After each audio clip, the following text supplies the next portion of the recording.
Local news 31 में आप सभी दर्शकों का स्वागत है। हमारे फेस टू फेस कार्यक्रम में आज हमारे साथ बातचीत करने के लिए मौजूद हैं डॉक्टर गोपाल कृष्ण जोशी जी, जो साहित्याचार्य हैं और वेद पुराण और हमारे जो पौराणिक जो धर्मशास्त्र हैं उनके बहुत अच्छे ज्ञाता हैं, बहुत अच्छे जानकार हैं। समय-समय पर लोगों को मार्गदर्शन उनका मिलता रहता है। तो शारदीय नवरात्र हैं और शारदीय नवरात्रों के बारे में उनसे हम जानकारी लेंगे कि उसका धार्मिक पक्ष क्या है, उसका सामाजिक पहलू क्या है और उसका एक वैज्ञानिक पहलू किस तरह से है। उनसे हम सब चीज़ पे बातचीत करेंगे। पहले तो आप सभी दर्शकों को शारदीय नवरात्र की बहुत-बहुत शुभकामनाएँ, बहुत-बहुत बधाइयाँ। सर आपका स्वागत है हमारे चैनल में सर। बहुत-बहुत धन्यवाद आपका। सर मैं ये जानना चाहता कि शारदीय नवरात्र शुरू हो गए हैं, तो इसका एक जो इसका कितना बड़ा महत्व आप देखते हैं सर, किस तरह से लोगों को बताएँगे? जी, अब हमारे भारतीय संस्कृति में प्रत्येक दिवस का बड़ा महत्व है पांडे जी। और जैसे जहाँ तक नवरात्र की बात है तो हम जैसे चैत्र में भी नवरात्र मनाते हैं, और जो चैत्र शुक्ल पक्ष में हम नवरात्र मनाते हैं उसको हम बसंतिक नवरात्र कहते हैं, और उसको हम सृष्टि के आरंभ का दिवस मानते हैं। और यहाँ जो अभी नवरात्र की बात है, यदि हम विषय पर बात करें तो इसको हम शारदीय नवरात्र कहते हैं। वो इसलिए कहते हैं क्योंकि शरद ऋतु का आगमन हो चुका है। भगवान सूर्य जब कन्या में प्रवेश कर जाते हैं तो शरद ऋतु हो जाता है। तो शरद काल की जो नवरात्र है तो उसको हम शारदीय नवरात्र के रूप में मानते हैं। जहाँ तक महत्व का विषय है, प्रत्येक दिवस और प्रत्येक हमारे वहाँ तो बहुदेववाद भी है, हम सब देवताओं को मानते हैं। और लेकिन अंत में देखा जाए तो सर्वश्रेष्ठ जो तत्व शक्ति है, तो शारदीय नवरात्र में हम शक्ति रूप में माँ जगदम्बा की 9 दिन तक पूजा करते हैं। और प्रथमा शैलपुत्री से लेकर नवमा सिद्धिदात्री तक 9 दिन तक देवी पूजन किया जाता है। और देवी पूजन के माध्यम से हम सब विश्व को ये बताना चाहते हैं कि संसार शक्ति के बिना शून्य है। शक्ति ज्ञान बिना देवी मुक्ति हास्याई कल्पते। जब यदि आप बड़े बड़े ऋषि महर्षियों को भी देखते हैं तो शक्ति के बिना तो मुक्ति भी प्राप्ति नहीं हो सकती। इसलिए पवित्र कालखंड जो है शक्ति की उपासना का कालखंड है। जी, पर इसमें जो है नवरात्र में एक पूजा पाठ का बड़ा एक विधान रहता है। लोग सुबह से ही स्नान के उपरांत जो है मंदिरों में जाना या घरों में ही बड़ी-बड़ी पूजाएँ आयोजित करते हैं। जी तो इसका कितना इसमें विधि विधान का, पूजा विधि विधान का कितना बड़ा महत्व है? जी, तो पूजा का तो सर ऐसा है कि हम प्रत्येक जो पूजन कार्यक्रम है हम उसको देखें तो अपने जीवन से परिघटित करके, तो हम एक तो हमारा दैविक पक्ष होता है और एक धार्मिक पक्ष और आध्यात्मिक पक्ष भी होता है। तो दैविक पक्ष के रूप में तो हम देवता के रूप में माँ जगदम्बा की प्रथम दिवस में पूजा करते हैं, घट स्थापना करते हैं, कलश स्थापन भी होता है, लोग अखंड ज्योति भी जलाते हैं, और नव दुर्गाओं की स्थापना भी घर के अंदर करते हैं लोग, कई छोटे छोटे प्रस्तर खंडों के माध्यम से या मूर्तियों के माध्यम से। और बाहरी रूप में यदि हम बाह्य जगत में देखें, बड़े स्तर पर देखें, नगरीय सभ्यता के रूप में देखें तो दुर्गा जी के पंडाल भी लगते हैं। तो लोग प्रथम दिवस में ही अपने पुरोहित को बुला करके या स्वयं भी, हमारे वहाँ तो हरेला बोने की भी परंपरा है। और कई जगहों तो ये भी देखने को मिलता है कि माँ जो शक्ति है वो प्रकृति का वाचक है, तो इसलिए हरेला एक पात्र में बोया जाता है जिसमें जौ और सरसों, और उसके बीच में दुर्गा जी की प्रतिमा रखी जाती है और 9 प्रस्तर खंडों को रख करके 9 दुर्गा की पूजा की जाती है। और प्रत्येक दिवस में, वैसे प्रत्येक दिन हम 9 देवी का पूजन करते हैं, लेकिन यदि आप देवी भागवत की ओर देखें तो उसमें तो प्रत्येक दिन एक एक देवी की पूजा और एक देवी के रूप में एक कन्या की पूजा का भी विधान बताया गया है। तो सामान्य रूप से हम 9 दिन तक पूजा करते हैं और 9वें दिन में उसका पारायण भी करते हैं। लेकिन यदि आप शारदीय नवरात्र की बात करें तो इसमें हमारा विशेष पूजा तो दशमी को होती है, क्योंकि 9 देवियां तो हैं ही हैं, लेकिन 10वें दिन हम विजया देवी की पूजा करते हैं और उसके बाद हमारे यज्ञ का पारायण होता है। तो इसलिए सब लोग अपनी अपनी योग्यता और सामर्थ्य और स्थिति के अनुसार पूजन आरंभ करते हैं और पारायण भी करते हैं। सर एक चीज़ ये देखी जाती है कि इस बीच जगह जगह जो है दुर्गा पूजन भी होता है, नव दुर्गा पूजन, दुर्गा के पंडाल सजे होते हैं। जी और इसी टाइम पर हम ये भी देखते हैं कि रामलीला भी शुरू हो जाती है। जी तो एक तरफ हम आप कह रहे हैं कि शक्ति की पूजा होती है, दूसरे तरफ भगवान राम को भी मानते हैं। तो इसका क्या ऐसा महत्व है कि दोनों पूजन एक साथ किए जाएं, या क्या इसका महत्व है? ये बहुत महत्वपूर्ण प्रश्न आपने किया सर। वास्तव में एक तरफ हम दुर्गा पूजन कर रहे हैं और दूसरी तरफ हम राम जी का भी पूजन कर रहे हैं। तो ये तो हमारी शक्ति की, ये जो संस्कृति की है, ये सबसे बड़ी विशेषता है, विविधता में एकता। ये भारतीय संस्कृति, और भारतीय संस्कृति समन्वय की संस्कृति रही है। हमने जितना महत्व प्रकृति को दिया है उतना महत्व पुरुष को भी दिया है। ये तो खैर इसका एक सामाजिक और आध्यात्मिक चिंतन हो गया, लेकिन यदि हम धार्मिक देश के रहने वाले हैं तो इसका एक बड़ा इतिहास भी है। भगवान श्री राम जब सीता की खोज में निकले हुए हैं तो उनको लंबे समय तक सीता मिली नहीं, वो बड़े दुखी हो गए और जंगलों में जा रहे हैं, हे खगमृग हे मधुकर सेनी तुम देखी सीता मृग नहीं, ऐसा वो जंगल के पक्षियों से भी प्रश्न कर रहे हैं। बड़े चिंतित हो गए भगवान श्री राम। जब चिंता होती तो कोई ना कोई चिंता को दूर करने वाला भी मिल ही जाता है। इतने में आकाश मार्ग से नारद जी का आगमन हुआ।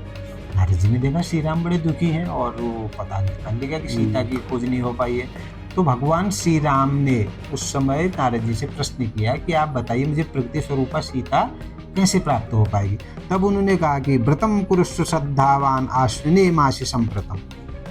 हे श्री राम, अब ये शारदीय नवरात्र का समय आ गया, तो आप विधि पूर्वक शक्ति की पूजा करो और शक्ति की पूजा के माध्यम से ही आपको शक्ति की प्राप्ति होगी।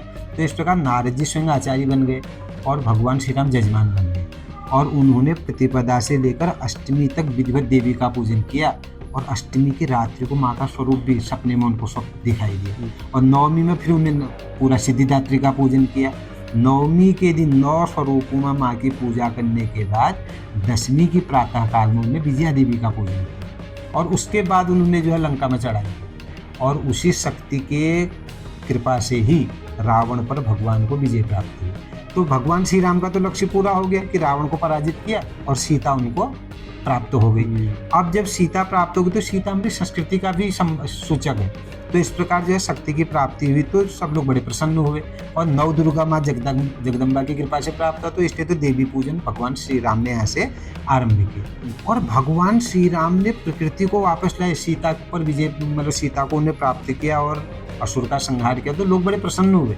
तब भगवान ने अत्याचारी रावण के विजय पर में राम की विजय पर बड़ी प्रसन्नता मनाई। तो तब उनने राम की शक्ति और मर्यादाओं को देखते हुए भगवान श्री राम का भी स्तवन किया। तो इसलिए प्रातः काल में हम जो है दुर्गा पूजन करते हैं और भगवान श्री राम के पराक्रम को और उनकी मर्यादाओं को जानने के लिए, उनके कथानक को जानने के लिए रात्रि में आज भी जो है रामलीलाओं का मंचन हो गया। तो एक कुल मिलाकर के प्रकृति और पुरुष दोनों समान हैं, एक समन्वयात्मक हमारी संस्कृति है। तो इसलिए 2 प्रकार की पूजा इसमें देखने को मिलती है। सर इस बीच जो है हम ये भी देखते हैं कि घरों में जो कन्या पूजन होता है जी। तो कन्या पूजन कई लोग जो पूरे 9 दिन के व्रत रखते हैं, कई लोग उसमें ये मानते हैं कि 8 दिन तक किया जाए, फिर अष्टमी को कन्या पूजन करें, नवमी को कर लिया जाए कि 9 दुर्गा कंप्लीट हो जाए। कई लोग इसमें एक मतभिन्नता बनी रहती है। तो यह 10वीं को किया जाए या अष्टमी नवमी कब किया जाए, इसमें क्या विधान है इसमें? सर विधान तो अब हमारे वहाँ ऐसा है कि यदि आप भारतीय शास्त्रों को पढ़ें तो स्मृतियों की भिन्न स्मृतियों की भिन्न न को मुनि ऐसे वचन प्रमाण, किसी एक मुनि के वचन को हम प्रमाण नहीं मान सकते। और श्रुतियों में भी भिन्नता है, स्मृतियों में भी भिन्नता है, लेकिन सामान्य श्रोताओं के संदर्भ में यदि हम चर्चा करें तो गलत कोई भी नहीं है। क्योंकि यदि आप देखते हैं तो प्रकृति की पूजा हो रही है और प्रकृति 8 प्रकार की है। भूमि रापो नलो वायु खम मनो बुद्धि रेव च अहंकार इति में भिन्ना प्रकृति रष्टदा। तो 8 प्रकार की प्रकृति है। तो इसलिए हम 8 प्रकृति की पूजा करके, कुछ लोगों की मान्यता है कि भाई प्रकृति तो 8 रूपों में है, तो इसलिए हमने 8 प्रकृति की पूजा कर ली तो हमारा यज्ञ का पारायण हो गया, तो वो उस रूप में आते हैं। कुछ लोग ये मान लेते हैं कि भाई तो नवरात्र है, जब तक 9 दिन नहीं होंगे तब तक पूजा पूरी नहीं होगी। तो इसलिए 9वें दिन में जो है सिद्धिदात्री की पूजा करते हैं, तो वो इसलिए मान लेते हैं। लेकिन यदि एक सार्वभौमिक अध्ययन इसका हम करें और विशेषकर शारदीय नवरात्र के पक्ष में, मैं तो ये कहूँगा कि पूरे 9 दिन तक पूजा करें। और भगवान श्री राम ने जैसे 10वें दिन के प्रारंभ में विजया देवी का पूजन किया, तो 10वीं के दिन प्रातः काल में देवी पूजन करें, उसके बाद हवन तर्पण मार्जन करने के बाद ही विसर्जन करें। पूरे विजयादशमी तभी तो होगी। भगवान श्री राम ने भी इसी प्रकार से किया था। तो इसलिए इसमें यदि कोई 8वें दिन भी करे, 9वें दिन भी करे, 10वें दिन भी करे, किसी प्रकार का पाप और प्रायश्चित नहीं है, इसमें सब बराबर है। लेकिन यदि शारदीय नवरात्र के संदर्भ में हम देखें, जहाँ भी पंडाल करते हैं, दुर्गा पूजन होता है, तो 10वें दिन में ही दशमी के दिन। अब एक और नई बात आपको बता दूंगा, इसमें जैसे हम नवरात्र करें, कभी कभी कोई तिथि बढ़ भी जाती है और कोई घट भी जाती है। कभी नवरात्र 8 ही दिन का हो तो तब भी नवरात्र हो। नवरात्र शब्द यहाँ पर संख्यावाचक नहीं है, 9 शब्द रूढ़ शब्द है। तो इसलिए चाहे एक तिथि बढ़ जावे या एक तिथि घट भी जावे, तो इससे नवरात्र में कोई अंतर नहीं पड़ता है। तो सामान्य रूप से हम 9 रूपों में पूजा करें, 10वें दिन विजया देवी का पूजन 10वें रूप में पूजन करके उसके बाद यज्ञ का पारण करना और उत्तम है। एक विसर्जन का एक विधान यहाँ पर रहता है कि जो दुर्गा पूजा जो पंडाल सजे है, उसमें 9वें दिन शायद या 10वें दिन जो है उसका विसर्जन होता है। लेकिन इसमें तो कोई वो भ्रम की स्थिति नहीं रहती है। लेकिन गणेश जी वाले में भ्रम की स्थिति थी कि पर्वतीय क्षेत्र में कई लोगों ने इस बार तो अभियान चलाया कि गणेश जी का पहाड़ में पूजन नहीं, जो विसर्जन नहीं हो सकता है, पूजन कर सकते हैं, विसर्जन नहीं होना चाहिए। तो इसमें इसके आपके पास ऐसा कोई अध्ययन है इसमें? हाँ, अब इसमें वैसे बड़ा गंभीर चिंतन का विषय है। लेकिन सामान्य रूप से देखें महोदय, संसार जो है आवाहन विसर्जन, संसार की 2 गतियाँ हैं और हम लोग हैं सामान्य नरवानर। मनुष्य हैं हम किसी भी देवता को बहुत लंबे समय तक अपने पास पूजित रूप में नहीं रख सकते, क्योंकि हमारे कई अशुद्धियाँ हैं, सोच असोच हैं। तो इसलिए हमारे वहाँ एक विधि है कि निश्चित कालखंड के लिए हम देवताओं का आवाहन करते हैं और उसके बाद उसका विसर्जन भी करते हैं। लेकिन पूजाएं दो प्रकार की होती है, एक होती है अचल पूजा, एक होती है चल पूजा। तो जो मंदिर होते हैं, बागनाथ जी का मंदिर है, बड़े बड़े मंदिर है, जब मूर्ति स्थापना होती है हमेशा के लिए, वो कही जाती है अचल प्रतिष्ठा। और जो हमारे घर के देवता हैं उसमें तो कभी विसर्जन हम करते ही नहीं, तो हमेशा एक सामान्य पूजा, हमने एक मंदिर स्थापित कर दिया, स्थायी रूप से कर दिया। लेकिन वो उसके बाद भी अचल प्रतिष्ठा नहीं है घर में, गृह चला चला ही मानी जाती है। लेकिन वो हमेशा विसर्जन का कुछ नहीं, हम रोज पूजा ही कर लेते हैं। लेकिन सामान्य जब हम कोई पंडाल सजाते हैं या कोई विशेष कालखंड सार्वजनिक रूप से किसी मूर्ति में हम भगवान का आवाहन करते हैं, तो उसका विसर्जन बहुत आवश्यक है।